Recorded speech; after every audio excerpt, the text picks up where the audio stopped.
This episode is brought to you by LinkedIn. Healthcare professionals can lead their careers with LinkedIn.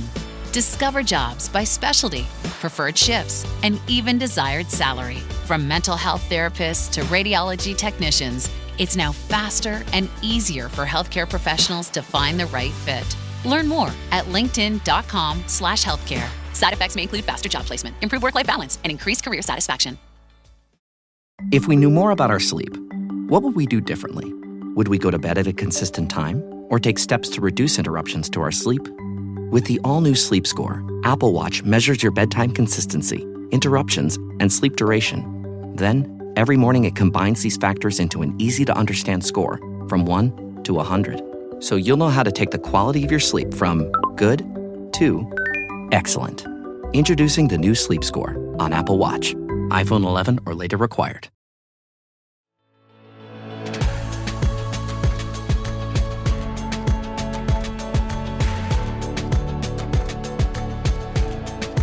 I am Nicole Khalil, and you're listening to the This Is Woman's Work podcast, where together we're redefining what it means, what it looks and feels like to be doing woman's work in the world today. From boardrooms to studios, kitchens to coding dens, your street to Wall Street, we explore the multifaceted experiences of today's woman, confirming that the new definition of woman's work is whatever feels true and real and right for you. You are the decider. And one of the many ways that women are doing that is by starting, building, and running their own businesses. In fact, today, women own more than 12 million businesses in the U.S. and employ over 10.7 million people. But being a business owner isn't just about spreadsheets and sales goals. It's about leadership, resilience, and impact. It's also daily proof that winging it is, in fact, a strategy. Because if you've ever run a small business, you know it's a lot like jumping out of a plane and building your parachute on the way down. The truth is, running a business changes you. It stretches how you think, tests how you lead, and reveals what you're made of. So, in this episode, we're going to talk about starting and running small business with the graduates of Goldman Sachs 10,000 Small Businesses program. Women who've turned their experience into growth that goes well beyond the bottom line. The lessons they've learned have shaped how they show up, how they connect, and how they give back. We'll explore how the skills they learned through the program impacted not just their businesses, but their leadership, their confidence, their lives, and their communities. From strengthening local economies to serving on national boards, these women are creating ripple effects that go far beyond their successful businesses. And at the center of it all is confidence, which is, of course, what I would see. Because if there's one thing about being a business owner that it teaches you, it's how to trust yourself when there's no roadmap, no guarantees, and no one coming to save you. So let's dive in. I could not be more excited to be here live at the Goldman Sachs 10,000 Small Business Summit with three incredible women whose journeys prove that when you own your business, you also build your leadership, your confidence, and your impact. First up is Natalie Caddis, CEO of Caddis Enterprises and respected business and community leader who also serves on the San Francisco Federal Reserve Board. Named one of Utah Business's 30 Women to Watch, Natalie brings sharp insight into leading with confidence and how the 10,000 Small Business program shaped her growth as a leader. All right, so let's dive in. Natalie, thank you so much for being here. Thank you. It was a pleasure to be here. The pleasure is all mine. I'm super excited. So I want to start by asking the question, well, first, you're not just business owners, you're employers, mentors, role models, lots of things, right? So how do you intentionally use your platform to support or lift up other women or other people in your community? Well, that is a really good question, and you're absolutely right. As an employer, you kind of become that mentor and those that look up to you. What I've been really focused on is how do I take the opportunities that I have been afforded and this privilege that I have at the seat that I have and help others come to the table, make sure their voices are heard at the table, even if they physically can't be there, but their ideas and their solutions come to the table. We're in Washington, D.C. right now. We need more small business voices at these really powerful tables. So for me, it's an honor to be at the Federal Reserve Board.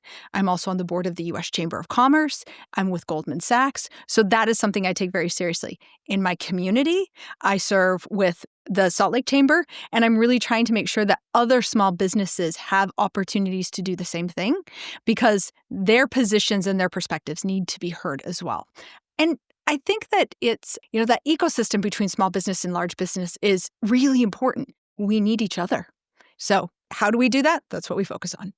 Incredible. Okay, so how has building your business impacted your confidence and your willingness to use your voice in bigger, bolder ways? You just listed out a lot of things that you do and a lot of things that you're involved in. I can't imagine you started in those places day one. No, I did not. Correct. So how did your confidence build and how did you find the opportunities to use your voice in such powerful ways? Well, yeah, it takes confidence, right? And I didn't start that way. That's a really good point. But I think one of the things that this Goldman Sachs program helped me understand is how to dream big, right? Don't think small, dream big, because these opportunities you'll figure it out along the way. You don't have to have all the answers today. That's okay.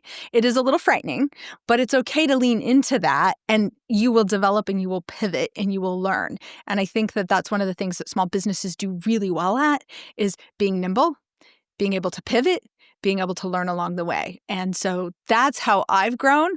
More opportunities like sitting with you build your confidence. So the more opportunities you can get, the better you'll be at it. Right. It's practice, right? Exactly. It's like how we get good at anything. It's muscle memory. Right. It's interesting. So much of what you said aligns with what I know to be true about confidence. I think sometimes people think confidence is something you have or something you don't have. Absolutely. As opposed to a choice we get to make and a muscle that we get to build and a skill that we get to develop. And the only way to do that is through practice. Yeah, so. It's, there was a book when I was, younger. And it was, feel the fear, do it anyway. And I remember that. I don't remember a lot about the book, but I remember that, do it anyway. You're going to learn through the process, right? Show up.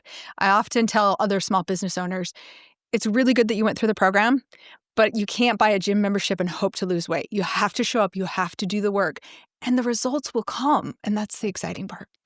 Yeah, it reminds me, I think a lot of women feel like they are supposed to feel ready before they do something, Agreed. like waiting to feel 100% ready before they dive in. And in my experience, it's equal parts excitement and fear, right? Like both courage and fear are both holding hands and you get to decide which one is going to lead. Right. And it's sometimes a difficult choice. Yeah, it takes a lot of bravery.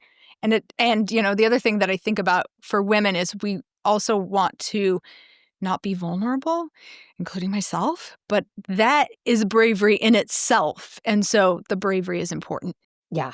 Natalie, how has your business allowed for you to contribute to something bigger in your community, in your industry, in the world? And was that at the forefront of your mind when you started the business?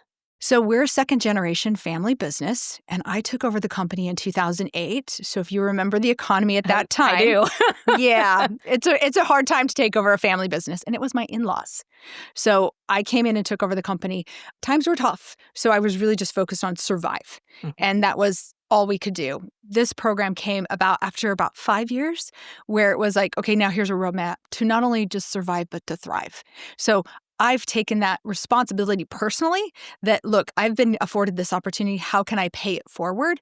And one of the things I'm really proud of that I've just done with my team is I have launched a financial literacy program. So we're a manufacturer. I have entry-level people who are working really hard and are dedicated to the work, but they just didn't know how to manage their money. So I partnered with a local financial institution, and now they come on site and facilitate this. I've had 92% of my team go through the program. It's incredible. They're buying first homes. One of my team members came to me and he says, Natalie, for the very first time in my life, I'm okay. Me and my family are okay. And now instead of just focused on just surviving, I'm focused on my health. And that is lifting people up, in my community, in my company. And I'm trying to spread that word because that's what it's about, is lifting others up and seeing them do better, seeing them thrive. 100%. I often say that redefining woman's work is both what keeps me up at night and what gets me up in the morning. Yeah. What keeps you up at night and gets you up in the morning? Yes. Well, I have a company, so that keeps me up. And, I actually feel like I worry about my team. I worry about where we're going. I worry about how to scale. I worry about all of those things. And then I have to zoom back in and go, and I don't have to know it all today. And so come back. It's okay. Because I also think that I do this. I don't know if women do this, but I think they do. We spiral. Oh, yes. Right? We can spiral. And so I try to reground myself. Let's not spiral. You're going to take one day at a time. Mm-hmm. You don't have to eat it all today. One day at a time, you're going to learn along the way. So lifelong learnership is a really important thing to not lose focus of. Well said. And I often think confidence, again, that's my area of passion. Yeah. A lot of times people think confident is knowing what you're doing. And I have found that confidence is trusting that you'll figure it out. Yes. And you said that beautifully. Exactly. So thank you. Yes. Well, and, I absolutely agree because how do you know? All I know is I know I don't know it all. Right. And never will. Exactly. And so if I can, one of the things I really am trying to do for myself is always stay in rooms where I am not the smartest person. Mm-hmm. As soon as I start to feel like the smartest, I need to change rooms. Right. Let's go. Let's get, it's time to level up again. My favorite saying, I was a Girl Scout leader for my daughter. And for the little girls when they were young, I would say, here we grow, ladies, here we grow. And they were like, no, it's here we go. Like, no, you're going to grow every step of the way. Yeah. Here we grow. Love it. There is no growth in the comfort zone and there's no comfort in the growth zone, right? Absolutely. Awesome. 100%. Natalie, thank you for doing what you're doing and for being here today. Oh, thank you. This has been really nice. I appreciate it. My pleasure. Your Amazon cart or your sex life?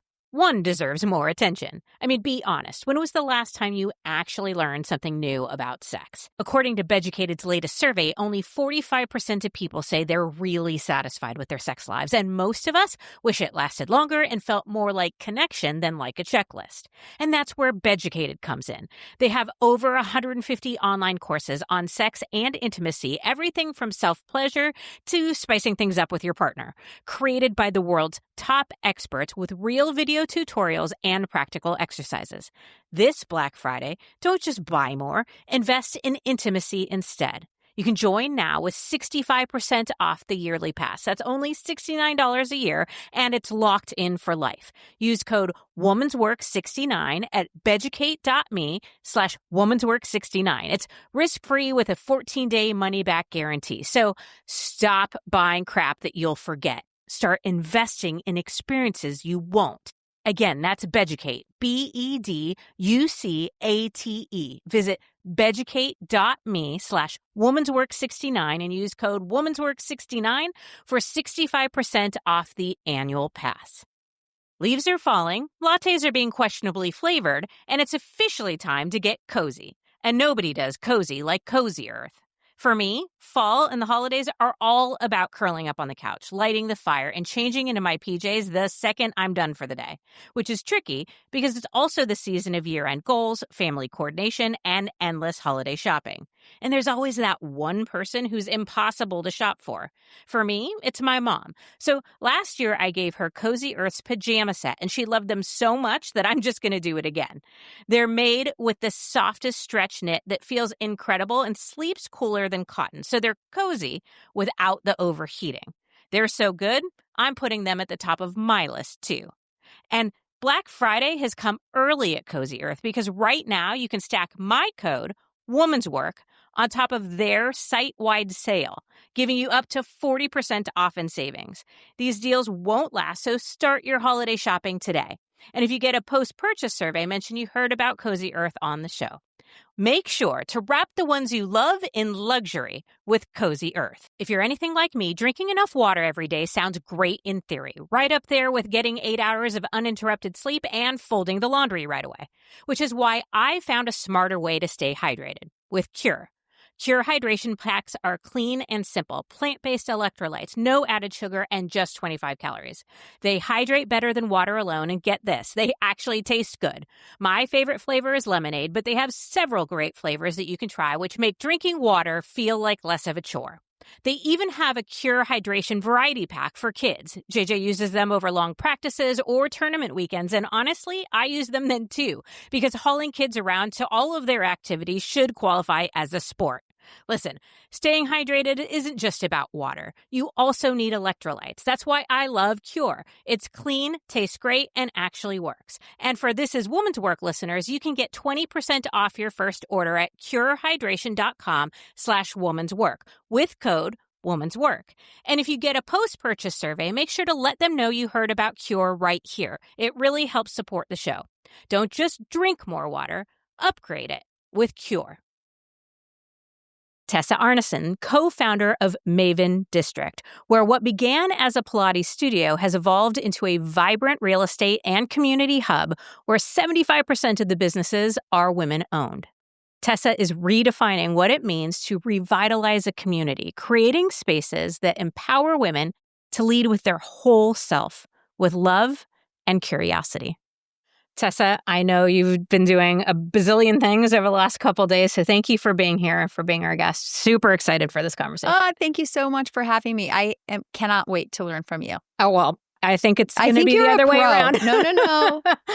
I think you're a pro. Thank you. Thanks for teaching me. My Thanks for pleasure. picking me. Okay, let's be upfront that running a small business requires you to wear like 700 different hats at different times, and it's a lot of stuff. So my question is, what have you learned about yourself through the process as a leader, as a woman, as a human being? What are the unexpected outcomes of running a business that you've learned?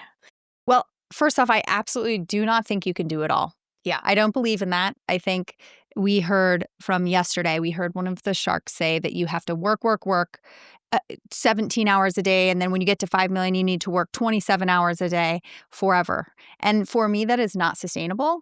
That is how I've worked with over 10,000 women coming through different businesses. And then I see crashes. I see mental health crashes. I see physical crashes, unexplainable sicknesses. I live with a head injury, so that doesn't work for me. It's just not sustainable. So we really want to focus now that I'm a little more seasoned and in this, been doing this for about 13 years, really want to focus that, hey, I want to build with my whole self, but not at the expense of myself.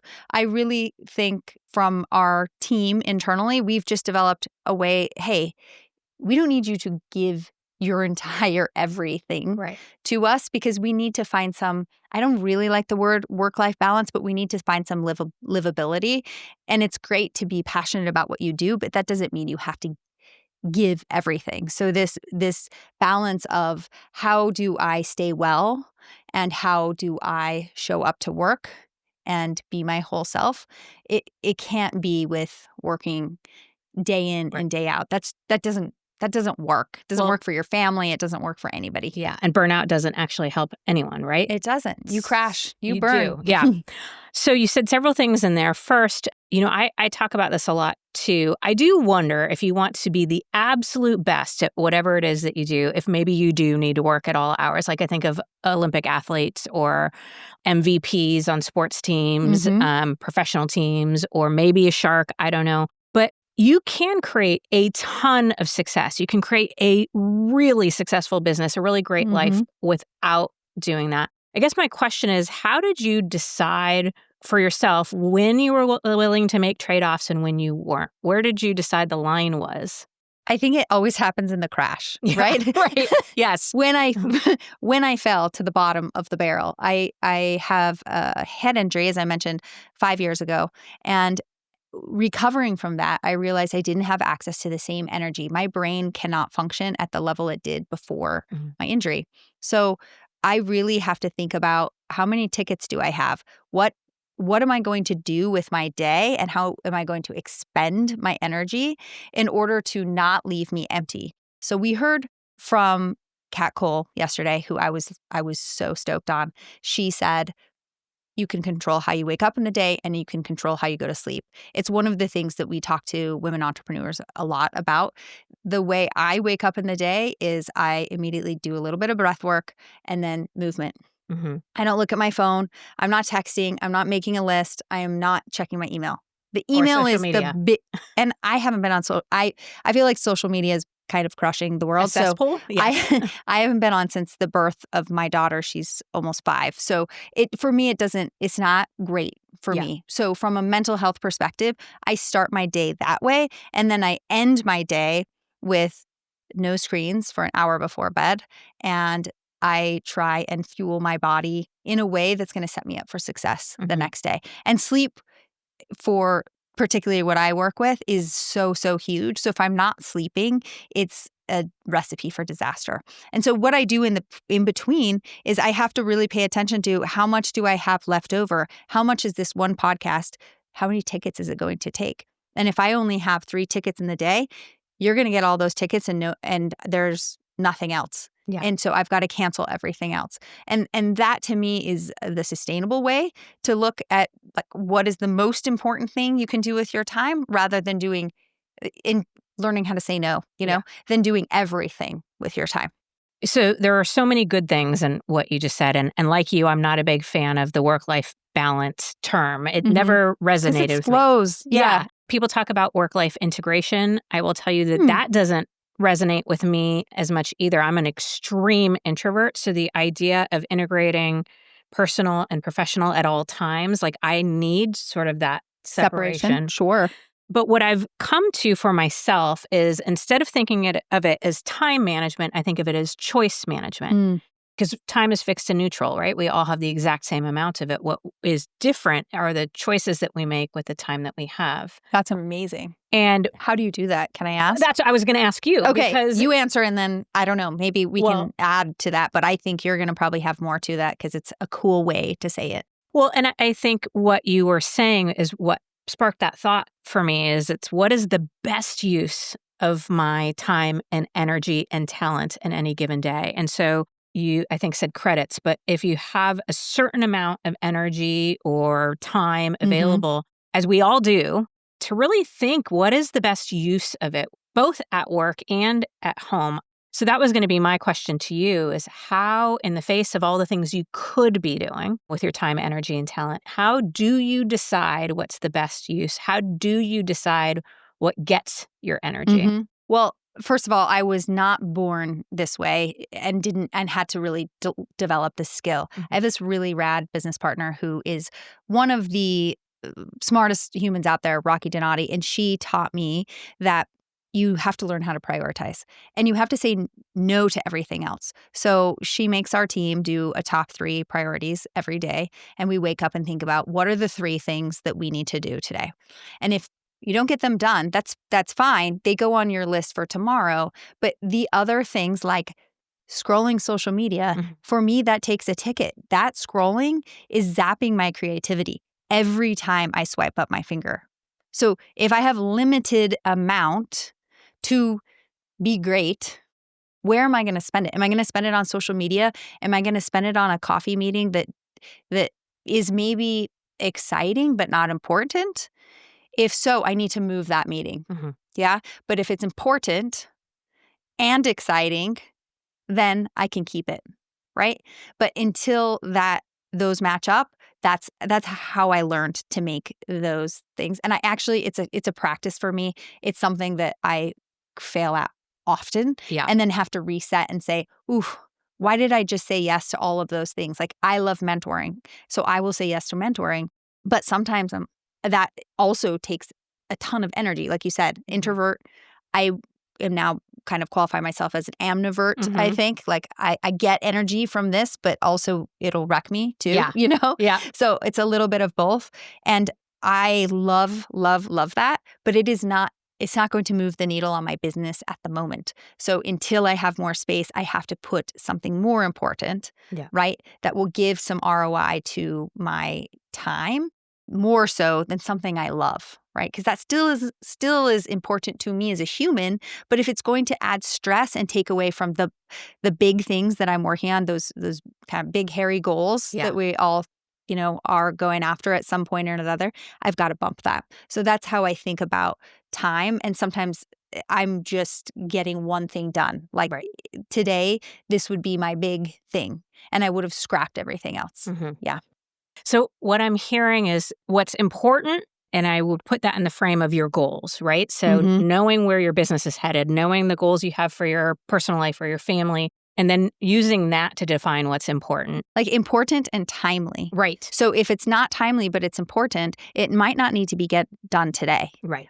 And if it's timely and unimportant, it definitely doesn't need to get done today. Yeah. Okay. You mentioned earlier that teaching, mentoring is one of your top 3 priorities. Mm-hmm.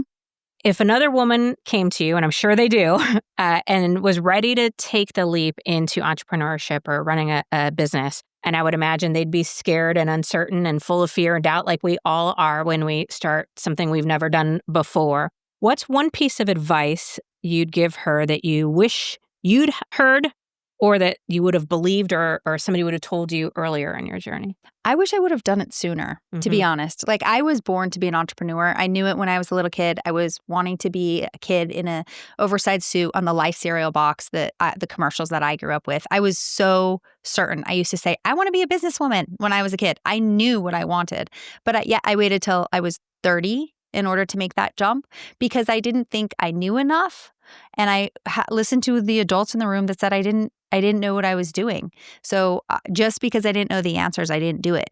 But what I wish is that I would have just jumped in sooner. Who knows where I would have been? I had all these really fabulous ideas that were really timely in the market that I let the adults in the room talk me out of. So I would say do it. But also one thing I didn't learn till a few years in from the Goldman Sachs program, actually, is to surround yourself with mentors because you don't actually have to be alone in this. It's a pretty lonely place to be. Mm-hmm. But if you surround yourself with mentors and then also some like-minded entrepreneurs, that's like the place to feel less alone and to feel heard, but also find someone you can ask really dumb questions to. I have like one of my most favorite mentors in the world. I met as a facilitator at the Goldman Sachs small business program.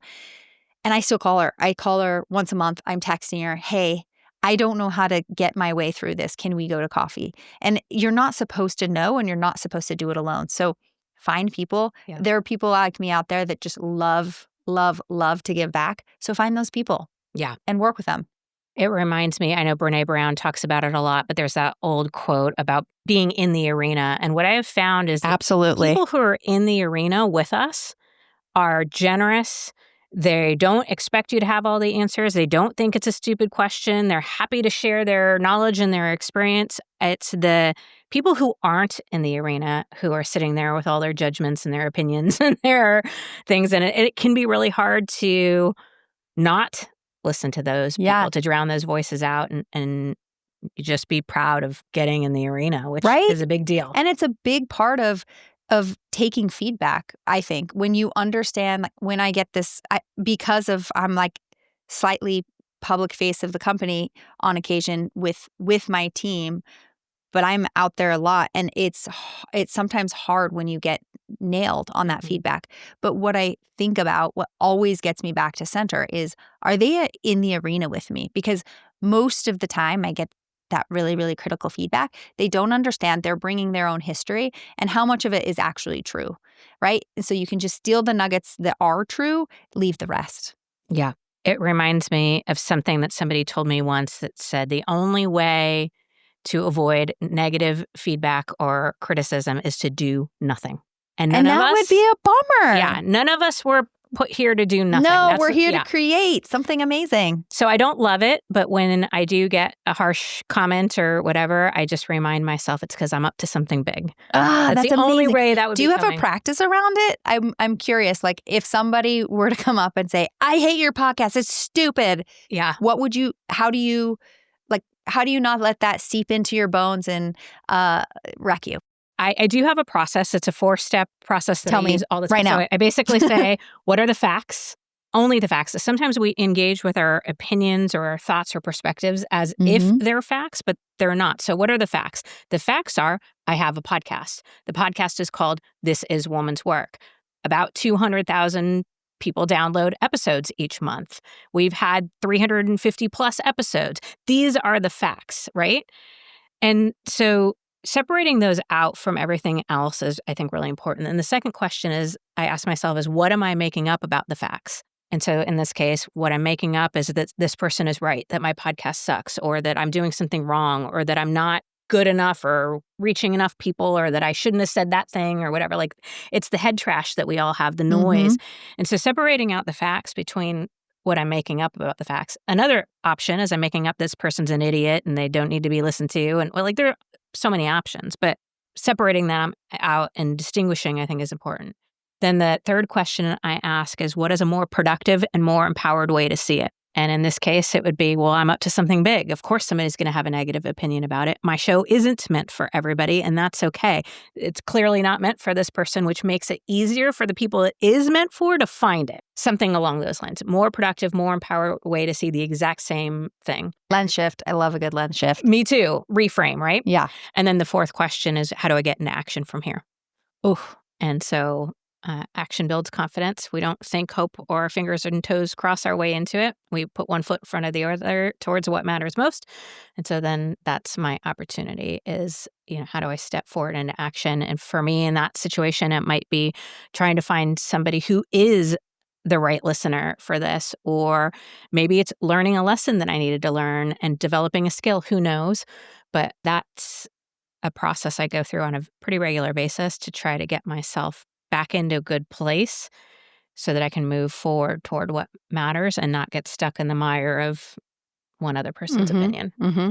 So thanks Do you want to hear mine? Yes, please. I also wanted to ask, I would be curious about the sources that you've cobbled that together from. Not sources, inspirations. No, I heard, was there a Byron Katie in there? Yes. So okay, cool. She's in there. Lisa Kelman, and I actually write about the process in my book and reference those, but it's a hodgepodge of, what did they say? Nothing's ever original, but it's unique or something like that. It's some of that. Anyway, what's your process? Yeah.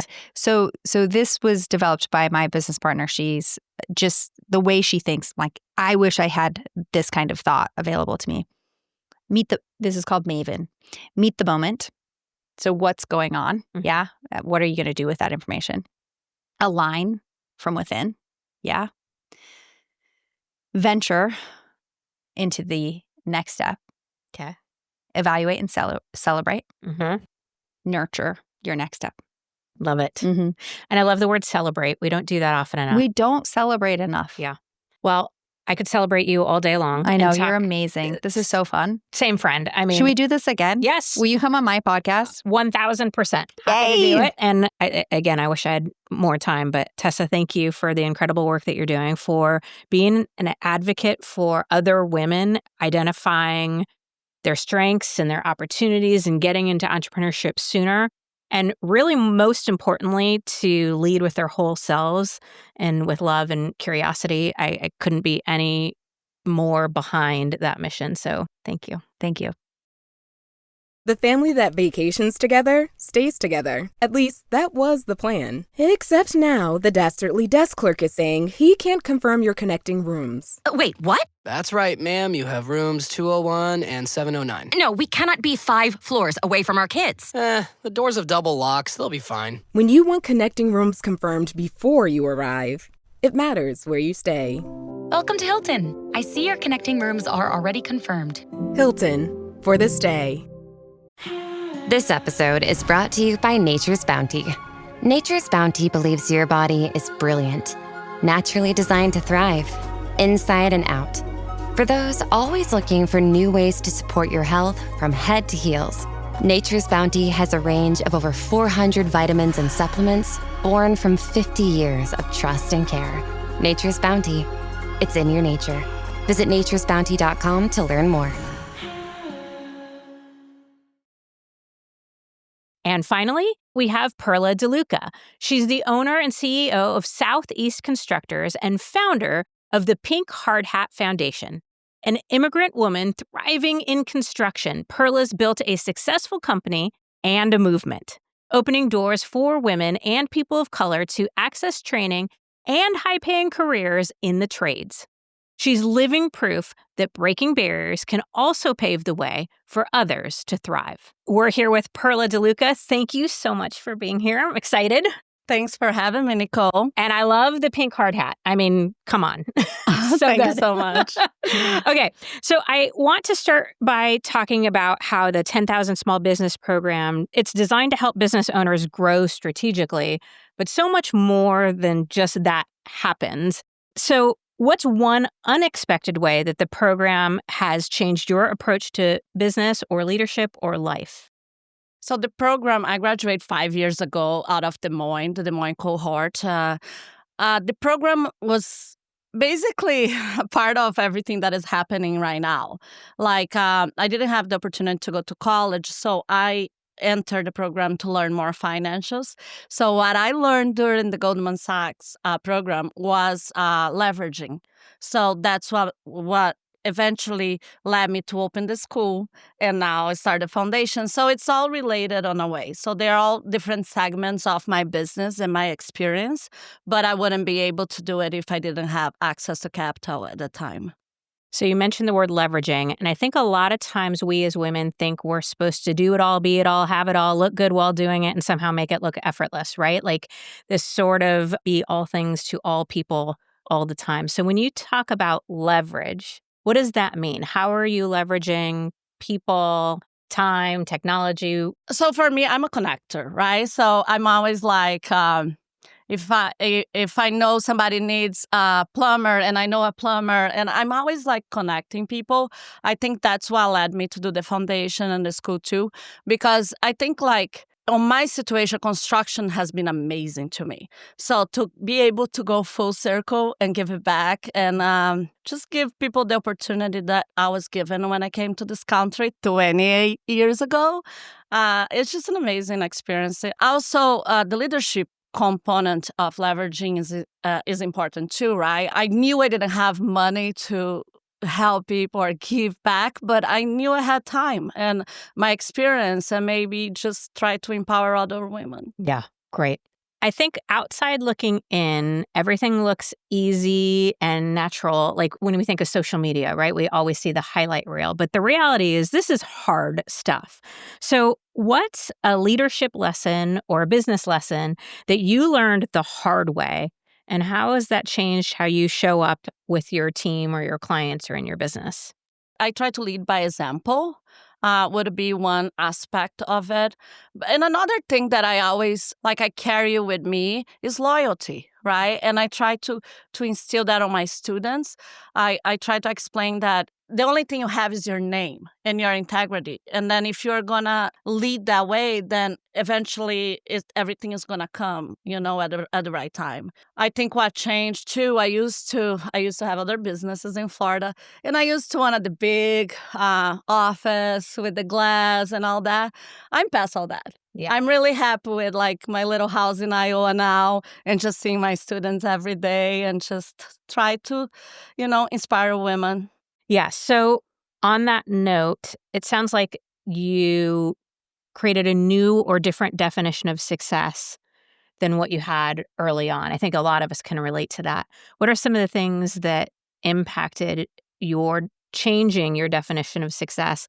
And what are some of other examples of how that's changed for you? I don't think I changed, to be honest. I was never driven by money. I was always driven by people. So I came from nothing. So it doesn't matter if I go back to nothing. It's more like I want to invest in people. I love people. I want people to grow. Like even my like on my construction company, my guys, they say, Pearl, I bought a house. I'm happy for them. What can I do to help you evolve, as a person? That's more important to me. So I don't think as much has changed. I just found the time to do what I was most passionate about. Yeah. Yeah.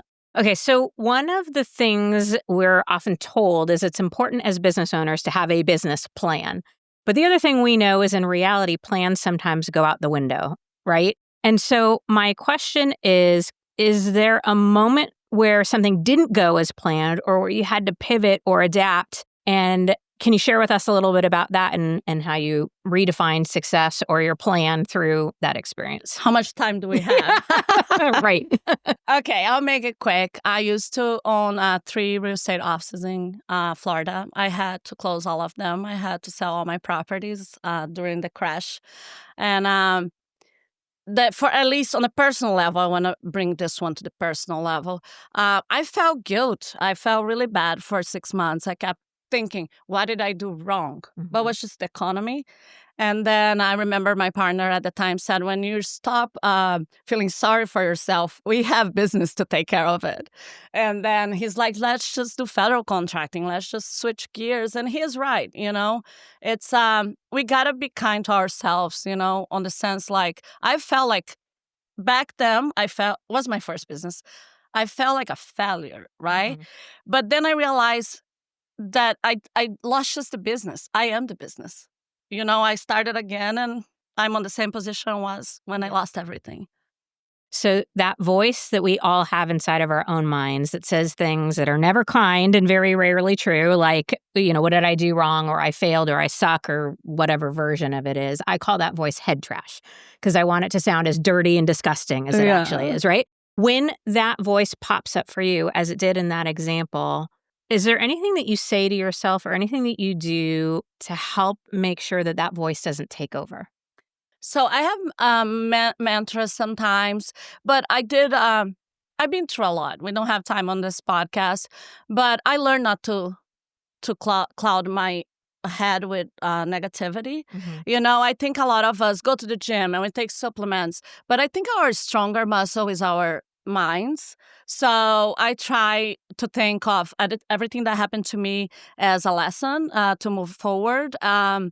I'm not saying I don't have bad days where I wish it went different, but I came from basically nothing. So what I try to do is lead with gratitude, So if you are grateful, every day is a new day. Mm-hmm. Every day is a new start. So you can be grateful.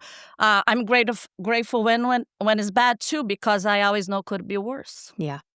And gratitude is a choice, much like confidence. I think sometimes we think of it as a feeling. Yeah. Either we have or we don't have. And I see gratitude and confidence similar in that it's a choice we can make anytime we want. It's a practice, in my opinion. Yes. Gratitude, I practice gratitude. Yeah. Yeah. And that's how we get good at anything, right?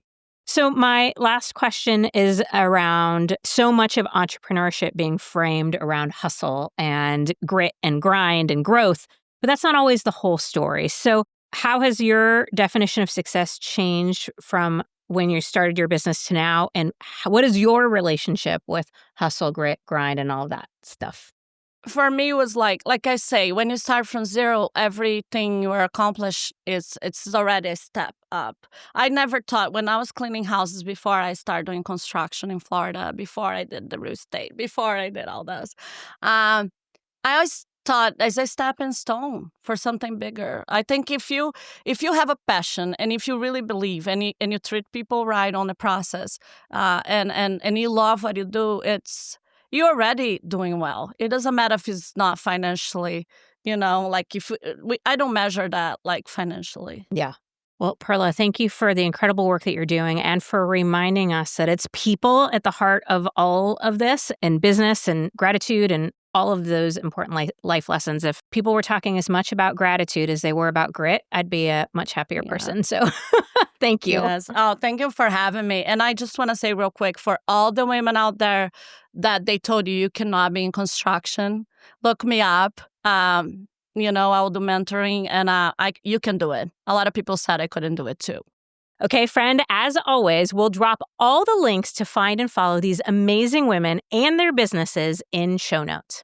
And a big thank you to Goldman Sachs for the work they're doing through the 10,000 Small Businesses Program, a $750 million commitment to helping entrepreneurs across the U.S. grow, hire, and lead through education, support, and access to capital. Every person here at the summit is proof of that impact. So if you're ready to grow your own business, you can learn more and apply at gs.com/10KSB. And we'll put that link in show notes too. And thank you to Goldman Sachs for inviting me and This Is Woman's Work to be a part of this amazing event, and for investing not just in businesses, but in the women bold enough to build them. As I wrap things up, what strikes me most about these conversations is how often growth sneaks up on us. You start by trying to build a business, and somewhere along the way, you build resilience, you build boundaries, you build confidence. And before you even realize it, you've become the kind of woman who leads, not because you have all the answers, but because you're willing to keep showing up for the questions. That's what I see in these women. They've built more than just companies. They've built trust in themselves, in their people, in their impact, and their contribution. Because business is never just about business. It's personal. It's who you become when you refuse to give up, when you decide to bet on yourself one more time. And that kind of courage, that kind of confidence, well, that is woman's work.